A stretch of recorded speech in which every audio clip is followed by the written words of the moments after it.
Hey, do you know what time it is? That's right. It's time for Coach Lindy's podcast. The podcast to get you moving. Hi, I'm Lindy Hutchinson, a certified life mastery consultant with the Brave Thinking Institute. As a life coach, I help others transform their life as I have mine. It's not easy, but it is possible, and it most certainly is worth it. Each week, I'll share insights that inform, inspire, and ignite in you your desire to create a life that you love. So let's find out what's going on this week. So, I'm here to ask you, who was Eleanor Roosevelt? And you can say, oh, that's easy. We learned about her in school. She was the first lady to Franklin D. Roosevelt, the 32nd president, and she was the niece of Teddy Roosevelt. And I would say, yay for you, you get an A. You've got a good memory and you were paying attention. But Eleanor Roosevelt, which I'm sure you also know, did way more than that, and that's why I'm highlighting her in this episode. She was born on October 11th, 1884. She was the eldest of three children born to Elliot and Anna Roosevelt. Elliot was the younger brother of Teddy Roosevelt, and she was born into privilege. Unfortunately, what should have been idyllic wasn't. If you look at pictures of Eleanor, though she had some physical beauty and what today could be remedied with orthodontia, she did not have a pretty smile. And she had what people refer to as buck teeth. And when you look at earlier pictures of her, she usually had like a Mona Lisa smile. She would kind of keep her mouth closed. And unfortunately, her mother, who was known for her beauty, would actually make fun of her daughter, which for some reason her mother didn't understand that children have feelings. And she gave her a difficult time and even called her granny, partially for the way she looked. And also, apparently, Eleanor was very serious and very quiet for a young girl. They also wanted a boy, and I guess her mother made it plain that she wasn't happy having a daughter, although the next two children were sons, and her mother apparently favored the two sons. Now, tragedy struck their household, sadly. Diphtheria took the life of her mother. Her mother was only 27 or 29, and her second brother, Elliot Jr., and then the dad, who was battling alcoholism, he went to a sanitarium. They didn't have rehab then.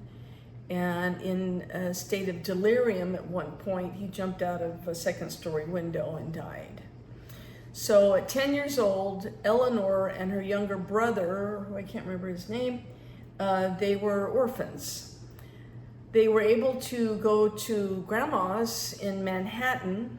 And again, there was money wasn't in short demand, but short supply. But unfortunately, love and support wasn't on the menu. So she spent several years feeling very awkward and alone, and this was not a good time. I'm sure some part of her was grateful that grandma was there for her, but same thing, not real warm, and basically had a roof over their head and food to eat. A turning point for Eleanor was before she turned 15, her grandmother decided to send her to Allenswood, which was a boarding school for girls. And this is when she had a chance in the next 3 years, from 15 through 18, she was able to really develop her own personality. And of course, physically, she was growing and she became very tall and she was very thin, very statuesque. And when you see pictures of her, she was not ugly. Unfortunately, it was her smile that, again, could be remedied today, but back in the early 1900s, they didn't have that kind of thing. But she took interest in herself. She gained self-respect and self-worth. And she realized that a lot of how her life was going to turn out was up to her. She ended up coming back to the United States, and in 1902, she was a debutante. Her grandmother felt it was time for her to get prodding out there and be viewed for marriage. And she had a chance meeting with her fifth cousin, Franklin D. Roosevelt, and they fell in love. They knew each other since childhood, but as it didn't take too long to figure out there was real chemistry there. So in 1905, they got married, and she was given away by Teddy Roosevelt, so it was definitely a who's who in the wedding. But the next 9 years, she ended up having 5 children. One died. And her life, this particular article where I'm getting most of this information, was dominated by Franklin's mother, who was very domineering, and Franklin was an only child. And if you read about his mother, Franklin's mother, she had married a man much older than herself, but he was financially well off. So it was a younger bride who took care of their only child and just doted on him constantly. So when Franklin got married to Eleanor, Mama wasn't going to change that. She still ruled the roost, and Eleanor submitted to her controlling manner and was respectful, even though she still didn't have much of an identity. The good news for her changed, and you can see where she developed as a real force to be reckoned with. She started, Franklin's career in politics started to accelerate. And she, unlike most women of her day, became very involved in politics. And she took a lot of heat for that. She took a lot of criticism. But she got involved first.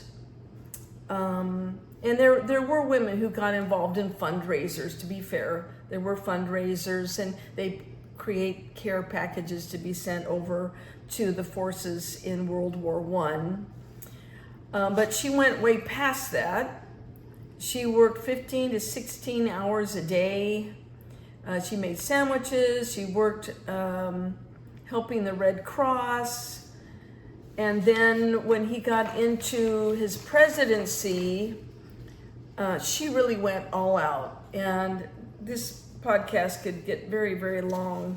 But what she did for low income, what she did for women, what she did for minorities was unheard of at that time.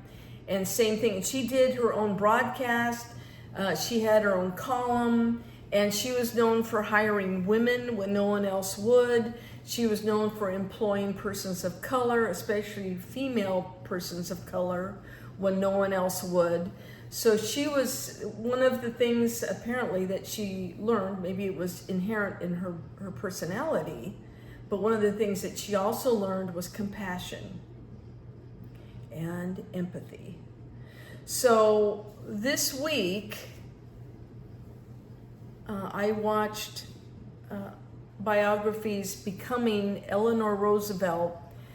Our power word is courage, because she was very courageous. She spoke out when a lot of women were having tea parties, and it wasn't that they didn't do any good, but just not the way she did. She went in guns a-blazing, so to speak, and just totally went in front of the world and said, I'm here to help. And for the most part, people loved her. She was accepted and admired, and a lot of good came out. Nothing's perfect, but a lot of good was done by someone who could do it. And she could have held back and she could have pouted, but she didn't. She was courageous. So our power word for the week is courage. And our train your brain thought for the week is Eleanor Roosevelt, a courageous leader. So in our file of Hey, That's Funny, a classic, I'm sure. I was addicted to the hokey pokey, but then I turned myself around. That's it. You want some mental stimulation, you want to level up, this is the place. Well, it was great being with you again this week. I look forward to talking to you next week. If you can, look up Eleanor Roosevelt and treat yourself to an amazing story about a fantastic woman who opened doors and helped other people, which is hopefully what we're doing too. So keep building a life that you love because you deserve it. Take care until next week. Thanks. Bye. Hey, thanks for joining me this week. I look forward to being with you every week. And if you'd like to get in touch with me, please email me at coachlindy@lindyhutchinson.com. My name is spelled L-Y-N-D-I, so it's Coach Lindy, L-Y-N-D-I, at Lindy Hutchinson, LYNDIHUTCHINSON.com. I value what your input is, and I'm always open up for suggestions and ideas. If you will like and or subscribe to this podcast, that would be wonderful. I appreciate it. And I enjoy anything that you might want to send in, or if you would like some more information about coaching, send me an email and I will get back with you, and we'll talk about how you can create your best life. Have a good week. We'll see you next time. Thanks. Bye-bye.